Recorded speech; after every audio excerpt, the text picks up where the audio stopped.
Okay, welcome everybody to the Westminster Kingsway Careers in event. This is one specifically for the School of Hospitality and Culinary Arts.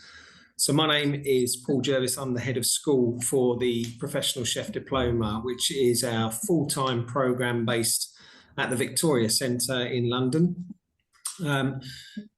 Just to give some background to the college itself, so the School of Hospitality is the oldest catering school within the United Kingdom, and it dates back to 1893 when a chef called Auguste Escoffier and a hotelier, César Ritz, both became aware that there was a need to produce chefs for an industry. So at that stage, they were training 14-year-old young men in order to meet the needs of the industry.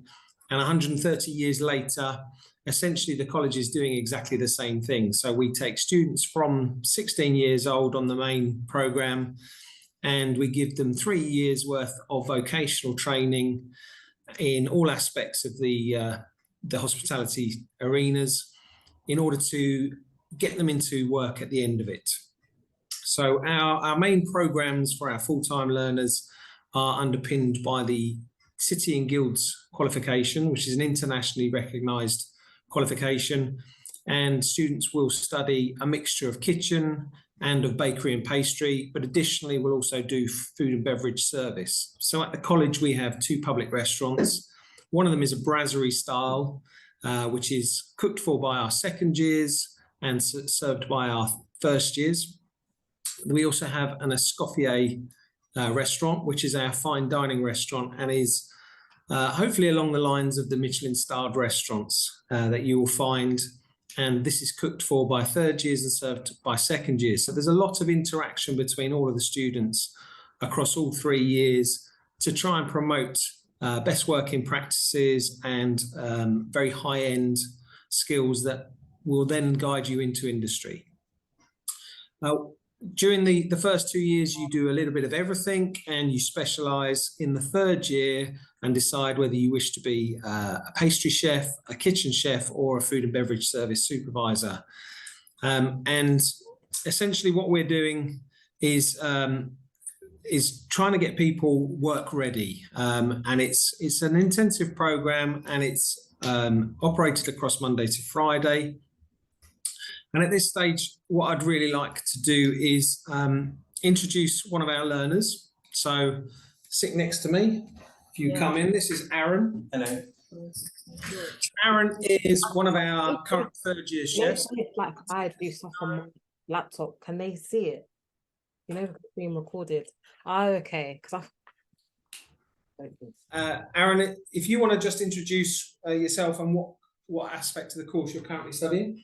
So I'm a level 3 pastry student. So I spend most of my time in the pastry, also a little bit in the bakery. And we've got a chocolate laboratory here in the college where we rotate in gastronomy and managing it as a sous chef. So we also do that as part of our course. And then we spend 5 weeks out in industry in a work experience establishment that are all high quality, such as the Royal Lancaster Hotel. And we've got a couple of Michelin stars as well that people go to. Excellent. And can you give us a little bit of background about when you came to the college first, what kind of courses you've done and where it's led to now? Yeah, so my mum was doing some work with the King's Cross Centre, and she brought home a leaflet one day. I think I was around 14, and there was advertising the Young Chefs Academy, and it was a really good course. It's part funded with the what's the association? The Savoy Education Trust. So the price is really good. It's £100 for 5 weeks. So it's a really good course. It's the best one that I've ever done in all of my years of doing courses with other venues with food. So I was 14 when I completed that, and from there the chef lecturer gave me details about the other courses that they offered, which led me to enrol on the level 1 chef diploma after my GCSEs instead of going to do A-levels. So that's what started me at the college. And obviously in the first year it was all classroom based, with the lecturer learning all the techniques and the skills behind everything. And then we spent 2 weeks out in industry. I ended up going to Citibank, which was really good. So I learned all about corporate catering, and that really inspired me and kept me going. And then in terms of level 2, we spent 8 weeks out in industry. I went to 2 high-end places, Nobu Hotel in Portman Square and also the Royal Air Force Club. It showed me a different insight into the industry compared to what I'd got at work experience the previous year. And having the more hands-on approach, putting the skills into place from the first year, helped me to decide that I wanted to do third-year pastry. And now I'm trying to share my skills with the year 2s and inspire them what they might want to do next year. Okay, so at what stage did you realise that you wanted to specialise in the pastry? So it was pastry and bakery was my last rotation of last year. So it was very good that I had a couple of months before that doing larder and butchery, and I realised that my skills in those areas are good, but I was really interested in pastry, and it's something that I see myself doing next year and in years to come. So I knew that I had to choose pastry next year because it was the only opportunity I would have in education to specialise in pastry. Okay, brilliant. So there's a couple of things which are certainly worth bringing up there. So the opportunity for anybody to come onto our Young Chef and Young Bakers is there. These are Saturday courses, and we run 6 courses throughout the year. And they do book up very quickly, but they are bookable through the college website, so Capital City College Group website. If you look under the search icon of Young Chef or Young Baker courses, then you can find it and you can book through the website. And like I said, it's a 5-week program which will give you the basics of the cooking scene, but also a good taster for opportunities of what the course is going to be like should you wish to then take it onto a full-time program. And we get about 60% of people who come on the Young Chef and Bakers end up coming onto one of our programs as well. So it's a very good way of kind of dipping your toe into the water and finding out whether it meets your needs and things like that. So that's a great opportunity. At this stage, I'd love to introduce Andrew Wong. So Andrew Wong is has been a student with us in the past, but is also now a Michelin-starred or 2 Michelin-starred chef in his own right. So Andrew, can you jump in here and just say a little bit about your time with us as a student and your journey to where you are now? Sure, and I think if you ever have the opportunity to meet someone who shouldn't be where they are and fell into it, it would be me. I was never meant to be a chef, and I'm sure there's a lot of the people who are thinking, oh, should I do it? Should I not do it? You know what?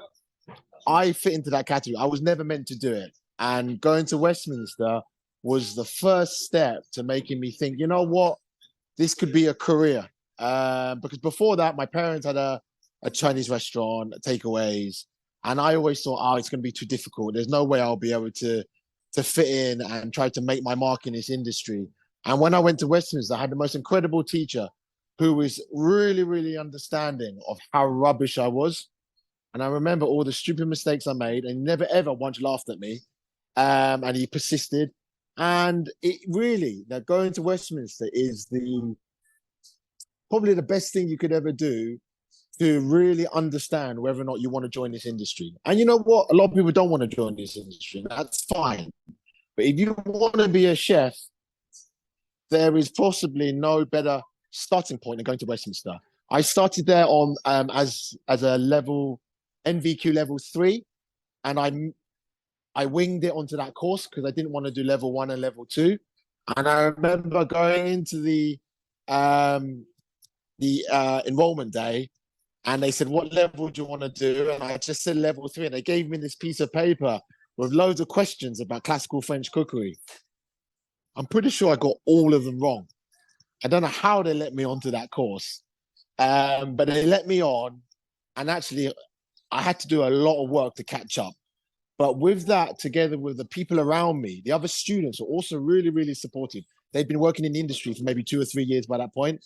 And all of them from Western kitchens, as opposed to Chinese kitchens that I'd come from. Them together with the teachers really allowed me to catch up in about a 9-month period. to the point where I was able to go to work in Western kitchens after that period of time. And we opened a restaurant 11 years ago. And to this day, I'm still really good friends with a lot of the teachers, and as well as a lot of the students. And what you really realize is that, our community and our industry is so small that actually we rely on the expertise and the advice and the wisdom of all the people that you meet during your time at Westminster throughout your career. And that's possibly one of the best things about the whole experience. That's amazing. So you've then, I've known you for a number of years now, and I've seen your restaurant grow from a very good Chinese restaurant to being one of the pinnacle restaurants of certainly of Asian cuisine within London now. And how does that journey happen? And you might, like you said, I know that you're the sort of person who says, I don't really know why I'm in the position I am. But clearly that's taken a lot of work, a lot of research. And what kind of strengths do you think people need in order to get to a similar position to where you are now? And, I think I'm the best example of this. Basically, it's not about talent, it's about work, and it's about dedication. I meet chefs every single day in the industry. The Gordon Ramsays of the world, the James Knappets of the world, the people who own, who go foraging and are changing the world forever. And I don't ever classify myself in that category. But what I can tell you is that if you dedicate yourself to the industry, you start off with the right foundation. Are you going to do a course like the one at West King? And it doesn't have to be at West King, it could be anywhere, but getting a proper grounding. And there is no better opportunity that you can put yourself in where basically your destiny is in your own hands. How much work do you want to put in is how much you will get out. There's nothing really more to it than pure hard work. And I see, we see a lot of young chefs come into the kitchen. And some of them have been to catering college and some of them haven't been to catering college. And, going to college, number one, isn't really purely about knowledge. Though with something like West King, it probably is, in the sense that you have to learn a certain set of skills in order to do a job. More to the point is, have you shown the aptitude to dedicate yourself to completing this qualification? That's the one big thing. Secondly, I can tell you that the people that I see in the kitchen who have been to places like West King, as opposed to people who have just freestyled it into the industry, there is a distinct difference. And I like to compare it to, like, if you go and get your car fixed, someone who genuinely has had proper training in how to fix a car versus someone who's just winging it. You can't shortcut this. There's a certain mindset when you go to this process of going to West King. The way that you show up to work, number one, the punctuality of showing up to work. Secondly, your presentation. Thirdly, the way that you carry yourself, the way that you communicate with the people around you in the kitchen. And secondly, the way that you methodically go through your job. There's something very distinct with the people who have had professional training in it, and then people who have just kind of winged it and learned on the job. Again, I've got no qualms with people who just go into the industry and learn on the job. That's fine, but they make their life a lot more difficult for themselves, number one. And number two, in the world that we live in, some of the stuff that you learn in college now at Westminster, you will never get to learn in any workplace. And I don't want to sit here and call people out, but, simple things like making proper stocks. The very, very best restaurants in the world these days don't make their own stocks anymore, and actually there's a whole group and a whole demographic of chefs who therefore don't know how to make proper stocks, because these high-end 2-3 Michelin star restaurants, they have other considerations that they have to take into account. Cleanliness, the fact that boiling stocks takes up a load of space, takes to say that they can't afford to have a young chef mess up a stock and ruin all their sauces for the next 4 days. So the things that you learn there, the things you learn in pastry, tempering chocolate, making petit fours, these things, unless you go to catering school or you go to a massive, really old school hotel, you will never get to have these opportunities. So I feel like if you have the opportunity to start off with all this around you and all these facilities around you, why not do it? Why not do it instead of going and spend 5 years in the industry and then going, oh, I don't know how to do 1, 2, 3, 4, 5, 6, 10 different things, which you could have learned in college. Amazing. So, from your perspective, it's certainly one of the things that I say to people is our industry is a hard one to sell to people. It's not an easy choice. It's not an easy option, but it is if you have the right mentality, the right drive and passion, it can take you absolutely anywhere.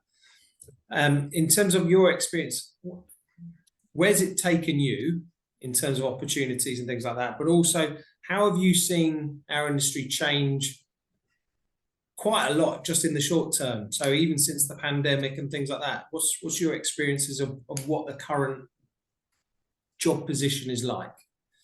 Sure, there is never going to be any way of sugarcoating being a chef. The very nature of hospitality industry means that we have to be hospitable, which ultimately means when other people want to party, we need to be working. That's like fact. Valentine's Day, Christmas, although we close for the whole of Christmas, but most people, Christmas, you can't escape these things. The fact of what we do by default means that we have to be working when other people want to be out partying. That's all right. But I think it's never been more of a great time to be part of this industry, in the sense that you can have a balance now. The industry is changing so much. Workplaces now are very kind of proactive in making not just workplaces, but places for people to evolve and to learn and to develop, and not purely places where you go in like a robot and you just learn skills and you repetitively do them again and again and again. And I think the one thing I think people misunderstand about going to a course like Westminster is it doesn't mean you have to be a chef. Our industry is so big, it doesn't matter if you end up working in PR or communications, or you end up being a journalist, a food journalist, or you end up being a massive food influencer, or you go and, do podcasting or go into radio in food related. If you have that grounding, it basically gives you a platform to do those jobs better than all your other peers who are fighting for those positions later on. And, for example, a lot of young people now, they look at social media. Everyone has a YouTube channel and everyone has a TikTok channel of doing X, Y, or Z.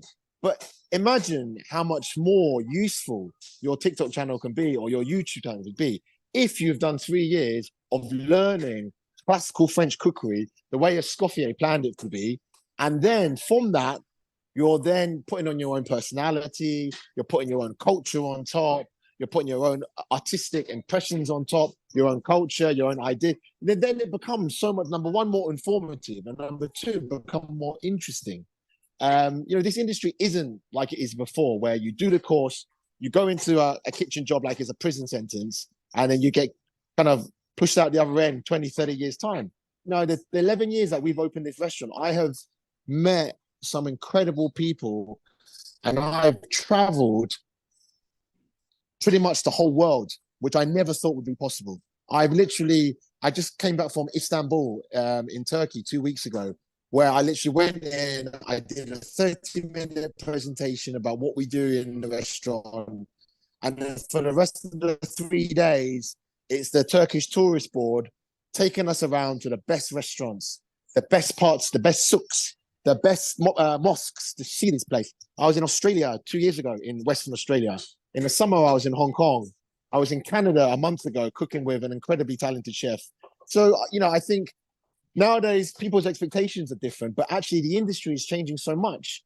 And the opportunity that you can get from primarily working hard and to an extent being quite good at what you do. You can be part of the industry, but if you want people to come and find you and ask you to go to Canada to cook, or go to Turkey, or go cook around the world, you have to be good. So if you're going to sign up to the course, take it seriously.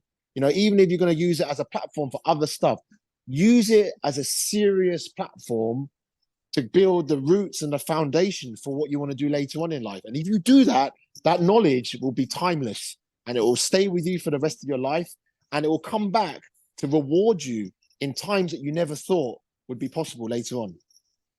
So if I can come back to Aaron, so at what stage did you start to form an opinion going, do you know what, actually being in the hospitality industry is something that I actually want to do and want to pursue?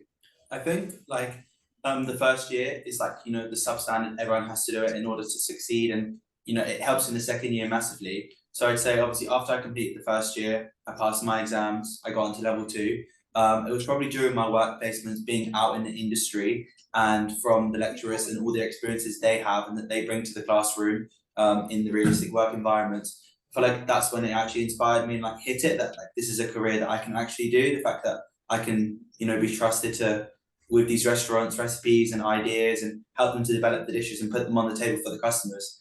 That actually made me feel like this is something that I can do and something that I can succeed at because of the feedback that I was getting. And it's definitely something that's gonna, you know, keep me going in the motivation that I need to succeed for the rest of the year. Amazing. So in terms of you coming towards the end of your GCSEs and things like that, and you're looking at your next steps and going, do I do A levels or do I do a further education college? Was that something you found easy to kind of make a decision over, and how did that involve with your parents? Because obviously they're wanting you to be a success. So how did they feel coming into a very different arena than the majority of students would do? Yeah, I feel like with me, it was quite hard. When I was applying for this course, it was COVID.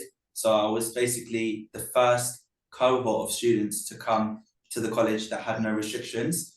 Everyone else had kind of had a year or two previous to that online. So when I applied to the course, I was doing my GCSEs, which was really hard because, you know, we didn't know what was happening with our exams. And before I started here, I was literally in two minds about whether to stay and do vocational studies or go and do this course. But I realized that I would actually be wasting my time spending 2 years in school when I know that this is something that I'm passionate about.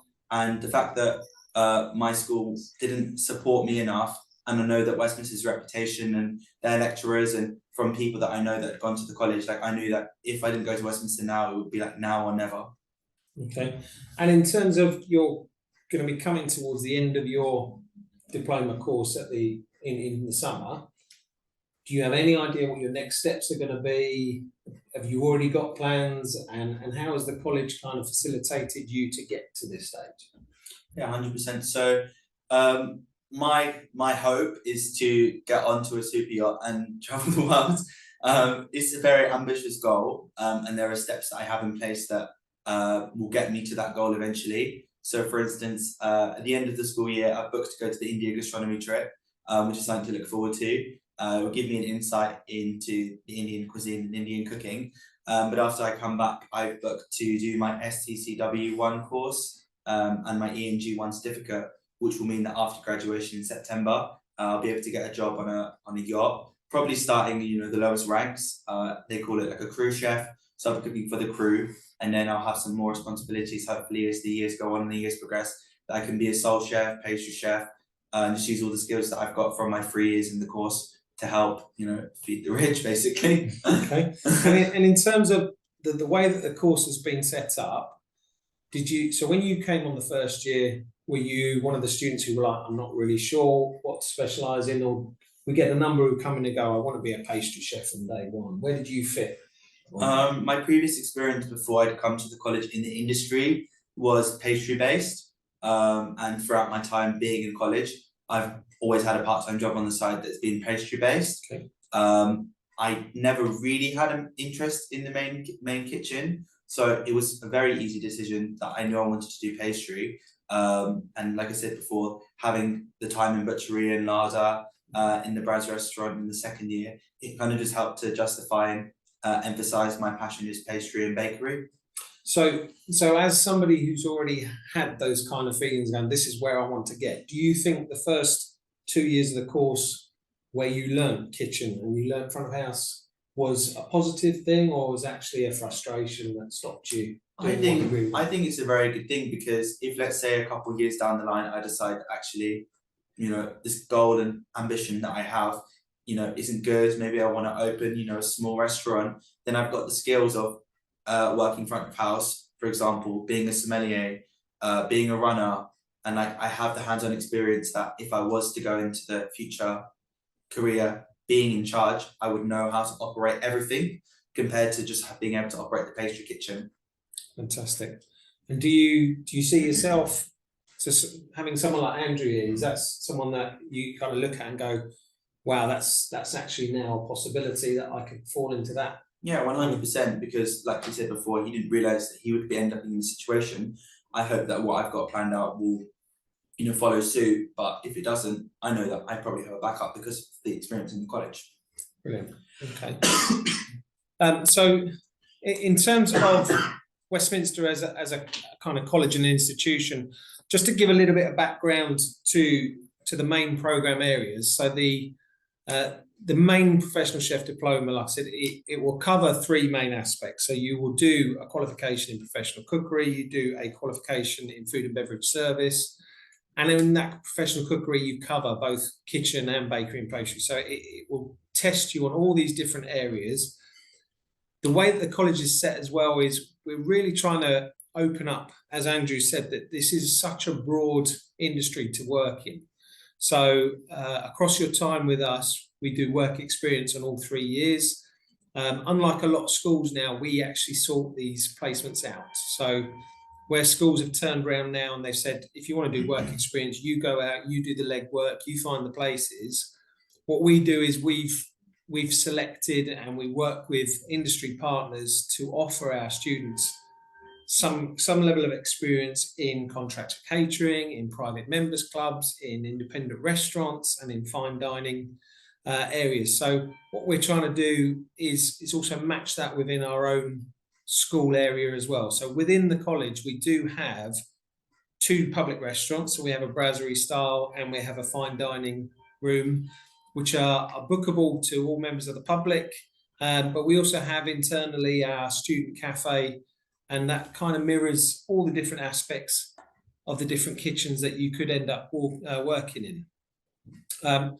So we've got about 15 minutes left, and at this kind of opportunity, we'd like to open up questions to see what people want to ask us. I've kind of given some thought to what the most standard questions are, but it's trying to open the floor to getting key kind of questions across to you guys. So I see that there's someone raised their hand. So Jade, can you share what the question is? Because I can't see it.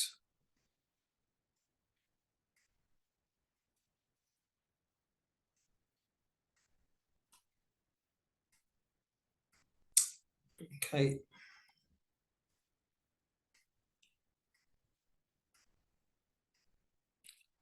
Okay, so that's fine. So in terms of the usual kind of questions that we get, so what we do at the college is we have open days. So the first thing I would do is say, please regularly check the college website to make sure that you're up to date with when we run our open days. They're bookable through the website. They're obviously free to book, but our Capital City College group website is the first kind of port of call for you to look at when the opportunities are to come in. When we do our interview, so any application that comes through, we will then interview. We do those interviews on a Saturday to allow the space and time for people to come in, because we really recognise that change from a kind of secondary school system into further education is quite a key change for people. The way that you, certainly as parents, go from a communication of schools today, it often has emails coming out all the time. You get bombarded with information, but a further education setting is very much about that primarily relationship between the student and the education, with the parent kind of backing the system up. So so we run it on a Saturday to allow that time and space to make sure that it's the right decision for people moving in. And then people always will turn around and say, well, it's a full-time course. What in reality does that mean? And it generally means it's approximately 20 hours a week at college. what we have to do with students is understand not all of them will come in with English and maths. So they will give us a little bit of background to what skills they already have. But in terms of entry requirements, what we don't do is say you've got to hit a certain level of academia in terms of you've got to have the 5 GCSEs, grade 4 or higher. The biggest thing that makes someone a success, as kind of Andrew has alluded to, is that drive and that desire to get on and that work ethic. So in terms of we would look for opportunities to get people on a course, and in the level 1 we would have Fridays set aside for English and maths. So not every student is going to be in 5 days a week, certainly at level 1, but as they go into level 2 and 3 and they're running the restaurants and things like that, it becomes a Monday to Friday operation. So it is a full-time program. And then in terms of destination and things like that, so the breadth of careers, it can, as Andrew said, it can take you anywhere. We've had students, so the vast bulk of people will come in, they want to be a chef, and they will go into industry and work as a kitchen. But we've had people who end up in concierge, who work in sommelier, so wine service. We've had ex-students who are now working in food journalism. So one of our ex-students has just done the front cover for the Christmas Olive magazine. So she's done food styling. So it can take you anywhere. And then people say, can this course lead to university, essentially? So in terms of where it could take you, it can take you to university. It's important to understand that the UCAS points that are attributed to this are not big. So they're not going to be on the same level UCAS points as an A level and things like that. But if you want to go to university and you want to stay within that food area, then we've had plenty of students who still do it and they go through the UCAS system and they will get offers. Now, obviously, if you become a student at a college and you go through 3 years and at the end of it, you suddenly want to go and do a university course in law or geology or something that's unrelated, then it's not going to be the right system and you'd end up going through some level of kind of entry to get into university. But if you turn around and said, I want to do food and nutrition, or we've got links to the South Bank Bread University and things like that, so you want to specialise in bakery or pastry, taking it to high levels, then absolutely there's opportunities for you to do that.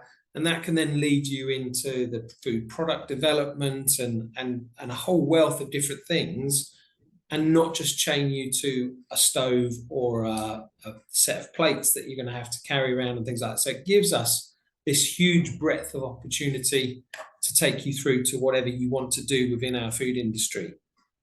One of the other things is to recognise, people then say, how much is it going to cost us? And in terms of the tuition of the course, it's a government funded program. So you don't pay for the teaching, but there is an important part that there is uniform costs associated with the main course. So you have to have chef whites, you have to have your tools of the trade, so your knife box and things that covers all of the bits of kitchen equipment that you need.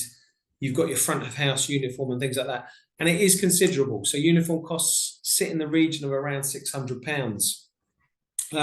But it is important to note that there are bursaries available. So if you're from a lower income household and things like that, we have bursary systems in place to support that. And what we're very keen to make sure is that a student has the opportunity to do the course they want to do and isn't restricted purely because of whether their family can afford it or not.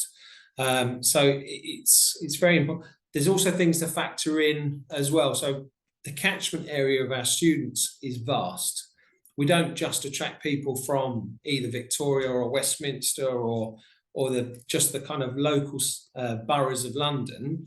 We're having students who will travel from all over the south of England, from Essex, from Kent, from Sussex. And that's because they recognise that Westminster is the destination place for this opportunity. So if it's somewhere that you want to study and you want to get involved in, you have to factor in either the cost or the time of travel as well, and recognise it's an investment in your future. But there is plenty of opportunity. But again, this is the sort of thing that our young bakers and young chef academies are designed to do, is give you that taster of what it would be like to be a student at the college. And it's a safe environment for you to come in and go, I'm going to do it for 5 weeks and I'm going to see what the journey is like. I'm going to see what the college is like and experience whether it's that kind of right route for me to take in. So questions. What sort of degrees does Westminster do in conjunction with Ealing? So for those people, Ealing is now known as University of West London. So they have a food laboratory. So there is some limited kind of degree level thing at Westminster, but it's not an area that we're very, very big in. And certainly what a lot of our students have done, so those who've gone into degrees have gone on to courses either at Greenwich University or University of West London or even Birmingham and things like that. And they tend to focus on the food and nutrition side in the main. That's a lot of the route that people have ultimately chosen to take their degree level in. So those are the sorts of people who will then end up tying things in with food and nutrition. So they might well end up working within the health services, or they might get involved in the kind of whole sport arena. They might get involved in the food production area. So where you've got big production companies, the multinational companies who are looking to provide foods that they're actually now, I mean, there's so much investment in terms of where food is taking us, not just on a kind of dining out pleasurable basis, but that kind of day-to-day living aspect of what we're taking on board in our bodies. I think, and Andrew can probably jump in here, the Chinese kind of system has been light years ahead of us in terms of recognizing food in relation to almost like a medicine. We're also working with what's called Culinary Medicine UK in terms of there's a number of doctors out there who are now saying, let's prescribe a healthy eating rather than just a medication system. What's your kind of experience, Andrew, in terms of the catch up we're making with that kind of whole Chinese ethos of what you take into your body makes a difference to your life? Well, the Chinese have been doing it for 3,000 years. Taking a while for everyone to catch up. But I think the important thing, the important point that you're making is this idea that, you know, when young people come and do this course, it's not a means to an end. It's not just I'm going to have to be a chef. I said the things that you're touching on are great. You know, as I said, you can move into the sports arena. I mean, if I was to just name like some job opportunities that I've been given in the last 10 years, some of them completely not food related, but food related. In the sense, what do I mean by that?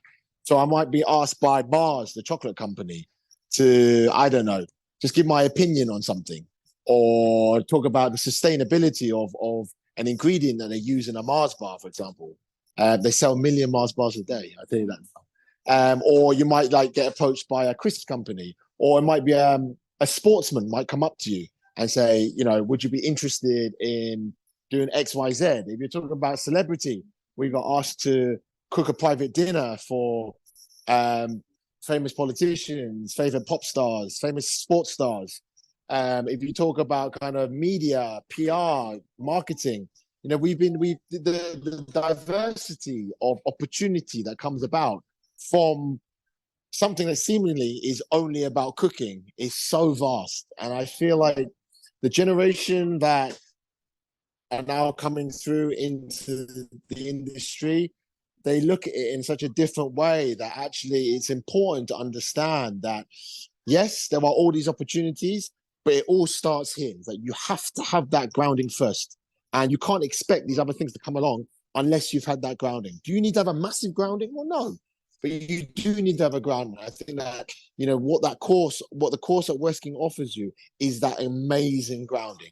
So as I said, do you know how to temper chocolate? Well, no, I'm not very good at it, but at least I know what it is. I know what the process is. I know what it's about. Do I understand about healthy eating, how to count calories, what constitutes a healthy diet? No, if you were to ask me how many calories in some of my food, I wouldn't have a clue. But having been to West King, I can tell you that if you wanted to have a dinner, just say, I don't know, for example, if Cristiano Ronaldo came up to me tomorrow and said to me, Andrew, I need you to cook a dinner for my family. I need to be under 3,000 calories. You know what? I know how to go about it. He goes, my favorite dish would be grilled fish. All right. Well, there are certain things that I've learned at West King, you know, whether we use butter or we use olive oil or we use sesame oil or we choose to steam something or we choose to fry something. These are things which in my daily life, really, I don't use. But it's because I learned them at college that it's become so useful and I can apply it into later life, into an opportunity that seemingly really isn't really about running a restaurant at all. That's amazing. Thank you. So obviously we've got this as a live event and things like that, but I know that this is going to be posted up on the internet and things like that. So for anybody who's kind of watching this, not in live time and things like that, please do come and ask questions. This is what our open evenings are about, but also in terms of just general day-to-day, contact the college, get in touch with us, come and find out, because we're very open to making sure that people understand what the course is about. It is an incredible, just in terms of my background, I was a student at the college as well. When I came and studied, I knew I wanted to be a chef, and I went and worked out in industry.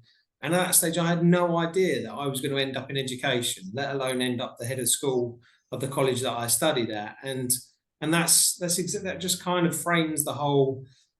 You don't know what pathways are going to be opened up to you, but what you want to do is make sure that you're as prepared as possible, that when those pathways open up, that you don't turn around and go, I don't know how to do that. I'm scared of doing it. I haven't got the confidence in what's been put inside me to then turn around and go, yeah, I can grab that with both hands and explore it and see where it goes. So it is a brilliant opportunity. It's very different to school settings and things like that. So it isn't designed that you're going to be sat in classrooms being talked at the whole time. It's very much a hands-on process, and it looks to build skills.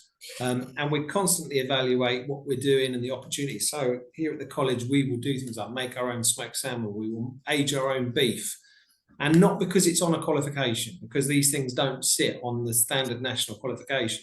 We do it because it's about that skill building and learning sets of mastery that when you go into industry, you have that confidence to take you forward. So we're kind of coming up to time. So I recognise that we've got no further questions that are up here, but I want to take this opportunity to firstly thank to Aaron, who's kind of sat here nice and patiently and given us his background to it, but particularly for Andrew, I know that he's about to do a busy service and things like that, and he's got staff who are probably hanging in the corner desperate to ask him the next question. But Andrew, once again, thank you so much for your time, your expertise, and your eloquent talking.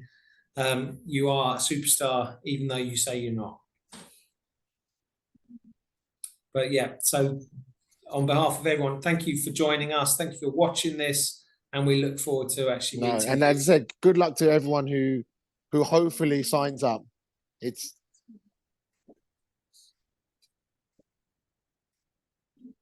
all right. Thank you, everybody.